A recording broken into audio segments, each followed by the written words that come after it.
You want to support Roland Martin Unfiltered? Be sure to join our Bring the Funk fan club. Every dollar that you give to us supports our daily digital show. There's only one daily digital show out here that keeps it black and keep it real. As Roland Martin Unfiltered. Support the Roland Martin Unfiltered daily digital show by going to RolandMartinUnfiltered.com.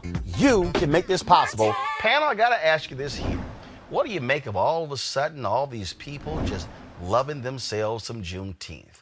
The NFL has announced that Juneteenth is going to be an official holiday also. Twitter made that announcement as well. Other companies are making this announcement. Juneteenth has been around for a long time. First of all, of course, it first became a state holiday, Rob, in Texas, led by the late Al Edwards. It's a state holiday in Texas, but ain't it interesting? All the folks who now are saying, ooh, let's embrace Juneteenth. Let's embrace Juneteenth. Let's say Black Lives Matter. I mean, a month ago, all of that would have been controversial, even though it's not. So it's at least the beginning, because we don't ever talk about Juneteenth.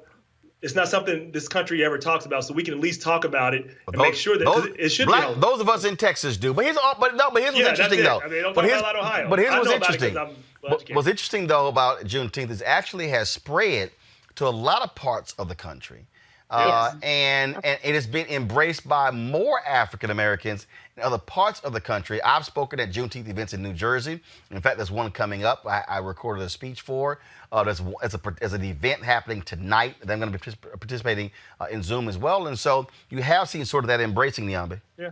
Absolutely. I mean, being born in Maryland, it wasn't something that we talked about a lot as a kid growing up. We didn't necessarily celebrate it. And the only reason I knew is because I had parents that made me learn about Black people. So I actually learned about Juneteenth fairly young, but it wasn't a part of our lexicon. But I think what all these companies and corporations are realizing is that we want to hold on to these Black dollars. And so if we have to signal that we are with you and that we think that your money is still green and we want to collect it, then now Juneteenth becomes part of our conversation. Black Lives Matter becomes part of our conversation. But I think what more people are asking for and what more people are wanting is accountability inside these firms. And it's not just, NASCAR and these other spaces. It's also universities. It's also corporations, right? That We're actually asking people, don't just send these signals. Tell us what you do in those organizations. What does your leadership look like? How do you treat the students and the people and the faculty and the employees who work there, right? I think people are asking a lot of questions about these same people that now all of a sudden have figured out that Black people exist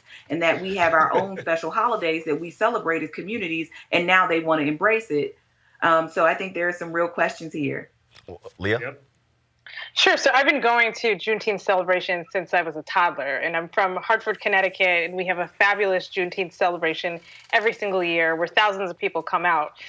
So it's been something that I've known about my entire life. But I actually really agree with this idea that Niambi brought up, which is that a lot of these companies and corporations really do depend on Black dollars, or at the very least, depend on Black adjacent dollars, right? So white people who really do care about this or don't want to be seen purchasing from racist organizations are now beginning to pay close attention to these organizations. And one of the easiest things to do and one of the fastest things to do is to come out with all of these symbolic gestures, whether it be Black Squares and Blackout Tuesday, whether it be saying Black Lives Matter or we stand against systemic injustice, or declaring that company holidays are going to be, Juneteenth, which, by the way, most corporations in America, particularly profitable corporations, have, fun Fridays. So you're actually not losing anything in the trade-off right there. Perhaps the acknowledgement is nice in terms of symbolism, but you're not actually losing anything. You're actually gaining from this engagement. But I think that you do have to look inside. So what does your C-suite look like? What does your executive look like? What are your employees feeling, right? I've been saying and I've been telling everybody, check on your Black employees because your Black employees aren't doing okay right now. And most corporations haven't done that. The other thing to think about is, what are the policies, what are the programs, what are the initiatives that these corporations have done that have actually done harm to Black communities? So one of the things that we need to be thinking about is not simply, what's going on internally or what are they doing symbolically, but what are you actually doing in terms of rectifying the harm that your corporation has done to Black people systemically over the course of history. And many of these corporations have horrific records when it comes to actually doing harm to Black people. Let me say this here, and this is, I really believe, where our people need to be. we're seeing this unbelievable reaction all across the country. We're seeing, you see the D.C. mayor just outside of our office paint Black Lives Matter on the street, rename the plaza Black Lives Matter Plaza. In fact, she's also being sued by some people because of that. We've seen Comcast, $100 million. YouTube announced yesterday they're creating a $100 million Black Content Creators Fund. Adidas had an uproar among its Black employees, and they created a $100 million fund, going to be giving away to social organizations, and they also promised the next 30 or 50% of hires will all be Black and Latinx. Philadelphia newspaper editor resigns because they ran a huge story that said buildings matter too. Black staffers revolted. Staffers revolted at the New York Times, and James Bennett resigned as the editorial page editor because of the Senator Tom Cotton editorial. The Bon Appetit editor quits because he was accused of racism. The co-founder of Refinery 29 resigns because of accusations of racism. The CEO of Second City Comedy Troupe in Chicago says he didn't do enough when it came to racism, so therefore he resigned. You had Anna Wintour, who is like the ice queen, who never comments, who releases an internal letter saying she did not do enough to advance Black employment. That comes on the heel of Andre Leon Talley's book criticizing her. We're seeing today an advertising agency dropped a letter where their upper echelon numbers were leaked. Only 3% of staff there African Americans. 600 Black ad agency workers release a joint letter talking about what's happening. University of Texas players are saying rename buildings. Clemson University, Deshaun Watson plays for the Texans, went to Clemson. They want John C. Calhoun building renamed on their campus. You're seeing the statue come down of King Leopold there in Belgium. All of these things are happening. So this thing has gone beyond police reform. It's now really at the heart of white supremacy. Yep. Which means that I believe as African Americans, our focus really needs to be, again, on thinking about this in terms of not the next day or the next month, not a check for a contribution, not a donation, but an actual investment. Truly look at this as the third Reconstruction. That the opportunity right now, and follow me, the opportunity that we have where we got folks on their heels, companies are calling their ad agencies and their PR agencies like, what do we do? What do we say? Starbucks said you can't wear anything with Black Lives Matter on it. Folks are now saying boycott Starbucks. All these things are happening. This is a moment, Leah, for us to seize and ask for it all and begin to target this entire system. If we as African Americans, you got white allies now, and see, let's be real clear. The reason these companies are responding the way they are, because they see these white kids saying, yo, I'm riding with the Black folks. That, Leah, is what is scaring the hell out of them more than anything else.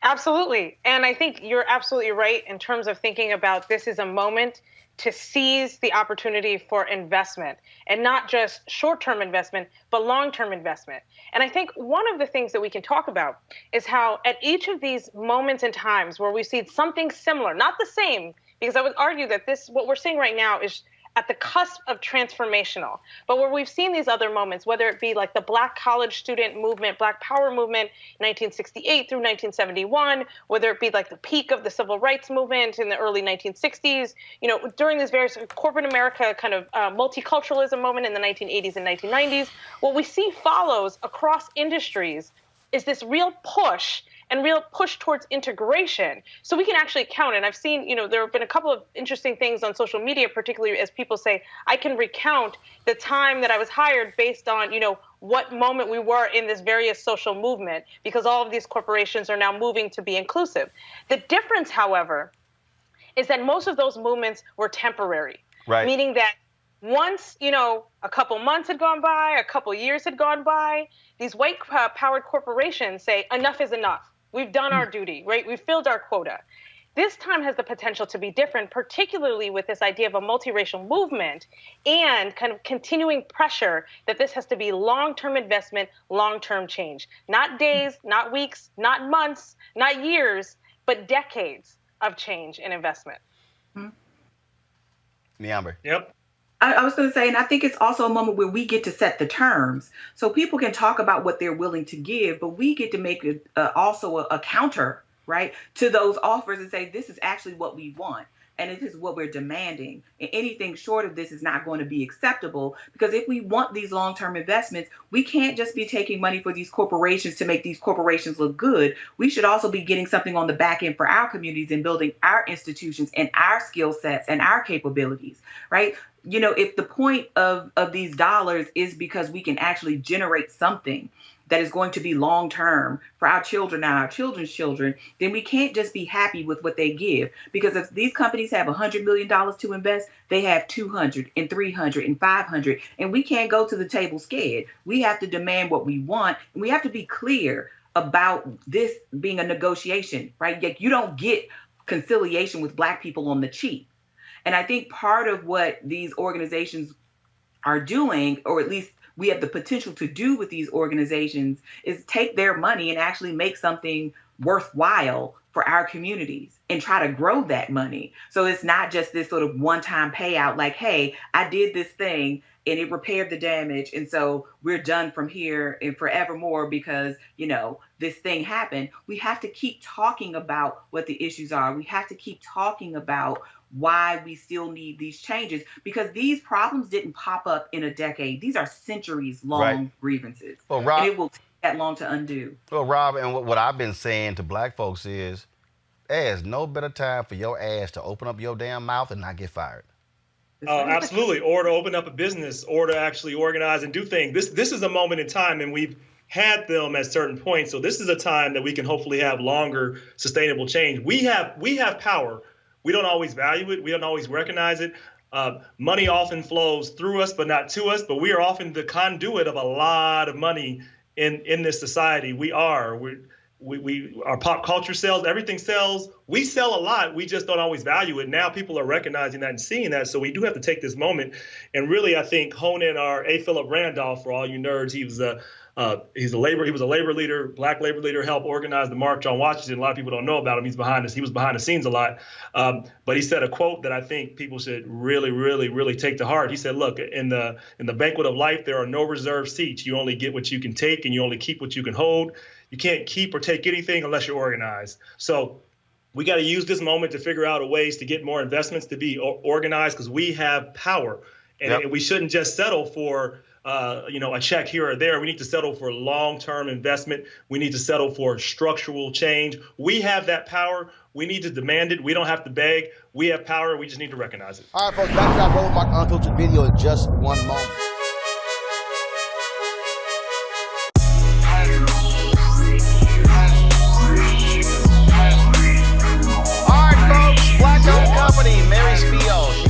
Amazing headphones, 360-degree headphones, 4D. Gamers love them. I love them with music. Of course, you can even talk on them. They're Bluetooth. Just great set of headphones. We have a great partnership with them. If you go to Ceek.com, Ceek.com, use this promo code RMVIP2020, RMVIP2020, for you to be able to check these, to get these headphones. And so, real cool. They're great. So if y'all going to be out there and you're buying JBL and Bose and the rest of these companies, hey, you might as well support a Black-owned company with these headphones. Ceek.com, Ceek.com. And again, promo code is RMVIP2020, RMVIP2020.